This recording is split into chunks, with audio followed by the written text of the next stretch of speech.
Olá! Hoje a gente vai conversar sobre um livro que, olha, deu o que falar. O Pobre de Direita, do sociólogo G.C. Souza. O livro tenta encarar de frente uma pergunta que deixa muita gente encucada, né? Por que será que no Brasil, nos últimos tempos, uma parte importante da população mais pobre vota, apoia figuras políticas, projetos que, assim, olhando friamente, parecem ir contra o que seria melhor para ela economicamente? É um quebra-cabeça mesmo. Exatamente. E o G.C. Souza, ele não aceita aquelas respostas mais fáceis, sabe? Tipo, é irracionalidade, ou então, é culpa da religião, ou de um conservadorismo qualquer. Para ele, isso é só a superfície. Descreve o que acontece, mas não explica o porquê, a raiz da coisa. Ele quer ir mais fundo e entender as motivações que não tão óbvias. Então, nossa ideia aqui é justamente essa: explorar um pouco os argumentos principais, as evidências que o Souza traz nesses trechos do livro, tentar desvendar essa análise que parece bem complexa, né? E que promete ir além do senso comum, tocar em uns pontos bem sensíveis da nossa sociedade. Uma investigação que, olha, deixa a gente curiosa para ler o livro todo, com certeza. Certo, então vamos lá. Por onde a gente começa? Acho que pelo ponto de partida dele, né? Que é questionar aquela ideia que parece tão básica, que a gente age pensando no bolso, no cálculo de perdas e ganhos. Ele acha isso meio limitado, né, para entender o Brasil. Sim, ele argumenta que essa visão do homo econômicos, né, ela simplesmente não dá conta de explicar por que tanta gente parece agir contra o que seria o melhor interesse material. O argumento central dele, e talvez o mais inesperado, é que tem outras necessidades muito mais básicas, mais decisivas em jogo. As necessidades morais, a busca por reconhecimento, sabe? Por dignidade e principalmente a fuga da humilhação do dia a dia. Para Souza, se sentir reconhecido, evitar a vergonha, isso move muito mais que o dinheiro para uma parcela enorme da população. E ele vai além, né? Diz que essa história de economia neutra, puramente técnica, é uma furada. Que toda forma de organizar a produção, a distribuição, já carrega uma visão de mundo, uma ideia do que é justo, quem tem que ganhar, quem pode perder. Os números, os gráficos da economia, na visão dele, acabam escondendo essa dimensão moral, política, que é fundamental. Faz parecer que é só técnico ou objetivo, mas na verdade é um campo de batalha de valores, de interesses. E para a gente entender como essa batalha acontece, como as percepções são moldadas, o Souza faz uma viagem histórica interessante. Ele olha lá para os Estados Unidos, começo do século XX. Foi um momento chave, né? A democracia estava crescendo, o voto se tornando universal, e a elite, tanto econômica quanto política, percebeu que não dava mais para ignorar a opinião da massa. Tinha que achar jeitos mais sofisticados de controlar, de direcionar essa opinião. Nossa, e aí que entram umas figuras que ele cita que são fascinantes e meio assustadoras, né? Tipo Walter Lippmann, que já falava dos pseudoambientes, como se a gente vivesse numa bolha de informação, de estereótipo que molda como a gente vê o mundo, muitas vezes sem a gente nem notar. Exato. E o Edward Bernays, sobrinho do Freud, considerado o pai das relações públicas. Esse aí foi pioneiro na ideia de fabricar o consentimento. Ele pegou as ideias da psicanálise para mexer com os desejos, os medos inconscientes das pessoas. Não só para vender coisa, mas para moldar a opinião política, social. Aquele caso famoso das tochas da liberdade, né? Associar mulher fumar em público com a luta feminista. É um exemplo clássico dessa manipulação de símbolos. Que coisa! Souza chama todo esse conjunto de estratégias de uma verdadeira indústria de produção de violência simbólica. Não é porrada física, né? Mas é uma violência que age nas ideias, nos valores, no jeito de ver o mundo, e envolve a ciência que vira dominante, a indústria cultural, pensa em Hollywood, a mídia, a propaganda. Tudo trabalhando, às vezes, sem combinar, mas muitas vezes na mesma direção, para construir uma visão de mundo que ajuda a manter a ordem social, os interesses da elite. Nesse contexto, ele dá um destaque para o tal Memorando Powell, de 1971. O Lewis Powell, que era advogado de grandes empresas e depois foi para a Suprema Corte, escreveu um documento secreto para a Câmara de Comércio dos Estados Unidos. basicamente convocando o empresariado para uma guerra ideológica total contra o que ele via como ameaça. Movimento ambientalista, direito do consumidor, crítica ao capitalismo nas universidades. Uma guerra ideológica. Mas como assim? Como seria essa guerra na prática? Era um plano com várias frentes, sabe? Primeiro, financiar pesado os think tanks conservadores para eles produzirem estudos, narrativas que defendessem o livre mercado. Segundo, cooptar professores em universidades importantes. O Souza chama isso de estratégia ponta de praia, para dar um ar de legitimidade científica para essas ideias. Terceiro, promover conceitos como o Law and Economics, que é uma linha de pensamento que tenta reduzir decisão jurídica a cálculo de eficiência econômica, muitas vezes passando por cima de questão de justiça social. E quarto, atacar direto o estado de bem-estar, com gente tipo Charles Murray dizendo que programa social criava a cultura da dependência, que prejudicava os próprios pobres. E o Souza argumenta que essa estratégia não ficou só lá nos anos 70. Imagino, ele deve trazer para mais perto da gente. Com certeza, ele aponta exemplos bem mais recentes. Fala da atuação bilionária dos irmãos Koch, lá da indústria do petróleo, e do Robert Mercer, um cara de fundo de investimento que estava por trás de gente como Steve Bannon, de sites como o Breitbart News, daquela empresa Cambridge Analytica. Lembra? A análise sugere que eles refinaram essas táticas, usando desinformação em massa, fake news e explorando de propósito as divisões na sociedade, principalmente as raciais, as culturais, para mobilizar eleitor e eleger gente alinhada com os interesses deles, ultraliberais na economia, como foi o caso do Trump lá nos Estados Unidos. A lógica, segundo Souza, é pegar um ressentimento popular, que às vezes até é legítimo, né? Fruto de dificuldade real, mas direcionar esse ressentimento para bode expiatório, imigrante, minoria, a patrulha do politicamente correto, enquanto a causa real do problema que estaria ligada às ações dessa mesma elite fica escondida. Ok, essa parte da influência americana e das táticas de manipulação é bem forte. Mas como o G.C. Souza amarra isso com o Brasil especificamente? Ele diz que aqui a gente tem uma dinâmica própria, né? Sim, ele argumenta que o Brasil criou sua própria forma histórica de dominação simbólica, de manipulação. E a chave para ele é o conceito de racismo cordial. É uma ideia potente. Diferente daquele racismo aberto, legalizado, da segregação que teve nos Estados Unidos, o racismo brasileiro seria mais disfarçado, velado, muitas vezes negado por quem pratica. Aquela coisa do, aqui não tem preconceito, somos todos misturados. Mas, para o Souza, essa cordialidade de fachada é justamente o que torna o nosso racismo tão eficaz e perverso. Porque fica mais difícil de ver, de combater. Mas, ao mesmo tempo, ele estrutura tudo na sociedade, mantém as hierarquias baseadas na raça. E ele faz uma releitura bem crítica de um conceito clássico nosso, né? O homem cordial do Sérgio Buarque de Holanda, lá em Raízes do Brasil. A gente geralmente aprende que cordial tem a ver com afetividade, com mistura público e privado, mas o Souza vê diferente, né? Ele tem uma interpretação, assim, demolidora. Ele argumenta que a ideia original do Sérgio Buarque que era mais complexa, que apontava para a dificuldade de separar o público e o privado aqui no Brasil, foi distorcida. Foi apropriada pela elite brasileira. Essa elite teria usado a ideia de cordialidade para pintar o povo, principalmente mestiços e negros, que eram vistos como a personificação disso, como sendo naturalmente personalista, avesso às regras e, por consequência, naturalmente mais propenso à corrupção, ao jeitinho. Entendi. Então essa imagem negativa do povo serviria para justificar o quê exatamente? Para justificar a tutela constante da sociedade por uma elite que se acha única capaz de ser racional, moderna e impessoal.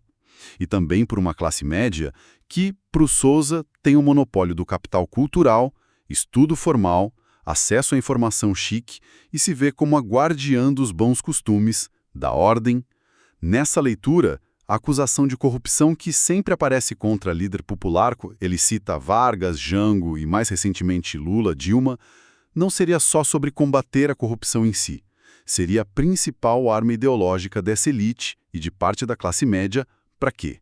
Para deslegitimar projeto de inclusão social, para criminalizar o voto popular quando ele não interessa a eles e, no fim das contas, para manter o status quo o poder concentrado na mão deles. E ele também mexe com outro mito forte aqui no Brasil, o do bandeirante paulista, aquela figura do herói desbravador, quase um cowboy brasileiro. Exato. Souza dedica um bom espaço para mostrar como essa imagem do bandeirante como um pioneiro, corajoso, empreendedor, quase um self-made man americano, foi uma construção ideológica. Bem pensada. Ela começou a ser criada lá no fim do século XIX, se consolidou no século XX, principalmente pela elite intelectual e econômica de São Paulo. O objetivo era claro: legitimar o poder crescente de São Paulo sobre o resto do país. Criar uma identidade paulista ligada ao trabalho duro, disciplina, racionalidade, herança europeia, mesmo que fosse meio inventada, embranquecida, para se opor ao resto do Brasil, que era pintado como atrasado, preguiçoso, nortista, que era um termo pejorativo que depois virou nordestino. Essa construção fazia o domínio de São Paulo parecer natural. Quase um favor que São Paulo fazia para o Brasil, liderando para o progresso. Nossa, é fascinante como ele vai desmontando essas narrativas que a gente às vezes nem percebe que engoliu. E para entender quem são as pessoas que acabam comprando essas ideias e apoiando a direita, mesmo sendo pobres, o Souza propõe uma divisão de classes no Brasil um pouco diferente da que a gente está acostumada, né? Sim, é uma classificação bem dele mesmo e é central para o argumento. Ele identifica lá no topo uma elite econômica minúscula, pouquíssima gente, mas com um poder gigante. Abaixo dela, uma classe média de verdade, que ele define não só pela grana, mas pelo estilo de vida, acesso a coisas que a classe média de fora tem. Ele calcula que esse grupo não passa de 20% da população. Aí vem o grupo que é o foco do livro, uma classe trabalhadora enorme, precarizada, que ele chama de pobre remediado ou batalhador. Gente com renda familiar ali entre 2 e 5 salários mínimos, mais ou menos, que seriam os 40% da população. E lá na base da pirâmide, a ralé de excluídos, marginalizados, também uns 40%, vivendo na pobreza mesmo, dependendo de ajuda do governo ou de bico muito instável. E o tal pobre de direita estaria mais concentrado nesse grupo do meio, o pobre remediado. Por que justamente eles? Exatamente. A análise foca muito nesse grupo. São pessoas que vivem naquela pressão econômica constante, né? Com dificuldade pra caramba. Mas que, ao mesmo tempo, têm um medo e um desejo enorme de se diferenciar da ralé, que está logo abaixo na escala social. E aí o racismo estrutural volta com tudo. Essa ralé, no imaginário que o Souza descreve, é muito associada a negros e mestiços, vistos como preguiçosos, perigosos, dependentes. Então a luta do pobre remediado não é só por dinheiro. É também uma luta desesperada por reconhecimento, por status moral. E como é que eles buscam esse reconhecimento, então? Onde eles acham isso? É aí que o moralismo conservador e a adesão a certos símbolos entram forte. Ao se agarrarem em valores tradicionais, família, religião, trabalho duro, honestidade, muitas vezes de um jeito rígido, intolerante. E ao consumirem certas coisas ou adotarem discursos que imitam os da classe média, da elite mesmo que superficialmente, eles tentam construir uma identidade de pessoa de bem, de trabalhador honesto, em oposição ao vagabundo, ao delinquente que eles associam à ralé. É um mecanismo psicológico, social, bem complexo. A humilhação que eles sentem vindo de cima, do patrão, do sistema, da falta de chance, muitas vezes, é desviada para baixo, contra quem é ainda mais vulnerável. O preconceito vira um jeito distorcido de conseguir autoestima. Ah, então isso explica por que aquela oposição cidadão de bem versus bandido ganha tanta força nesse grupo. Precisamente. Essa divisão simples, né? Mas poderosa, entre o pobre honesto, trabalhador, religioso, que segue regra, e o pobre delinquente, ligado à preguiça, ao crime, a comportamento desviante e muitas vezes a programas sociais como o Bolsa Família, que são vistos com desconfiança. Isso é central. E segundo Souza, as igrejas evangélicas, principalmente as neopentecostais, têm um papel crucial aí. Ao oferecerem códigos morais muito claros, muito rígidos, elas dão uma espécie de boia de salvação moral para essas pessoas. Permitem que elas se sintam moralmente superiores ao vizinho, que justifiquem sua posição na sociedade, mesmo que precária, e se vejam como parte de um grupo de eleitos.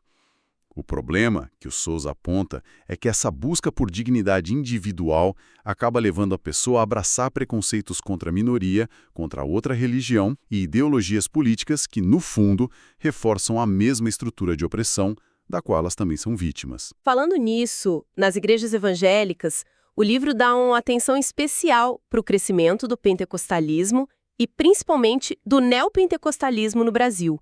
Ele destaca o caso da Igreja Universal, né? É um fenômeno que a gente vê muito nas últimas décadas. Sem dúvida. Souza vai buscar a origem disso lá nos Estados Unidos, começo do século XX, e mostra como esse movimento achou um terreno muito, muito fértil aqui no Brasil.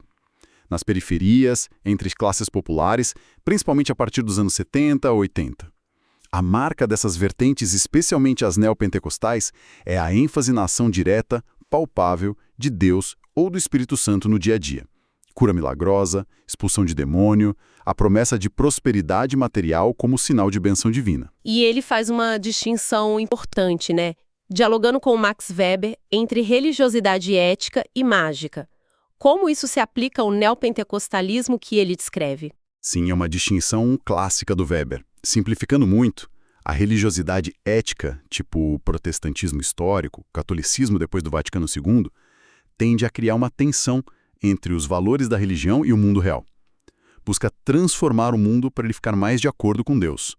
Já a religiosidade mágica, ela busca menos transformar o mundo e mais manipular forças sobrenaturais, anjo, demônio, próprio Deus, para conseguir resultado imediato, concreto, aqui e agora.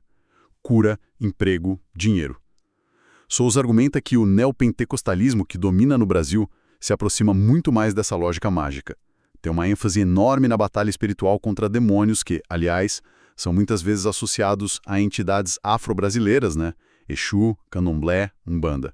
Uma estratégia clara para demonizar e combater religiões concorrentes. E tem também a teologia da prosperidade, a ideia de que fé e dízimo trazem dinheiro de volta e um uso muito estratégico, profissional mesmo, da mídia, rádio, TV, internet e da política para aumentar a influência, o poder. E qual é o apelo disso para as pessoas, principalmente para as mais vulneráveis, imagino? O apelo é gigantesco por vários motivos. Para quem se sente abandonado pelo Estado, desprezado pela sociedade culta, humilhado todo dia, essas igrejas oferecem coisas fundamentais. Um senso de pertencer a uma comunidade forte e acolhedora, uma ordem, um propósito para a vida. Respostas claras para o sofrimento, muitas vezes culpando demônios. E, o que é crucial, uma base moral, um código de conduta que permite construir autoestima, uma identidade positiva. Sou servo de Deus, sou um vencedor. Mesmo que o Souza considere essa base moral meio regressiva, baseada em preconceito, intolerância, ela funciona como um escudo, uma proteção contra a marginalização, a humilhação. Isso ajuda a gente a entender a lealdade de muitos fiéis e porque eles aderem a pautas conservadoras nos costumes, que são muito marteladas por essas igrejas. Mesmo quando a política econômica dos políticos que elas apoiam pode prejudicar o bolso deles. Para ilustrar tudo isso, o livro traz entrevistas, né? E elas parecem mostrar que as pessoas são muito mais complexas que os rótulos. Sim, as entrevistas são um ponto forte mesmo. Mostram como essas ideias mais abstratas aparecem em gente de carne e osso, com suas histórias, suas contradições, suas dores. Souza monta um painel bem variado. Tem, por exemplo, o F. Hostler, um branco do Sul, descendente de alemão, que se vê como alemão, não brasileiro. E ele expressa um racismo velado, disfarçado de crítica cultural contra negros nordestinos, culpando eles pelo atraso do país. É quase um exemplo de livro do racismo cordial e daquela ideologia de superioridade regional que a gente falou. E, em contraste, talvez tem outras figuras que mostram outros lados. Tem sim.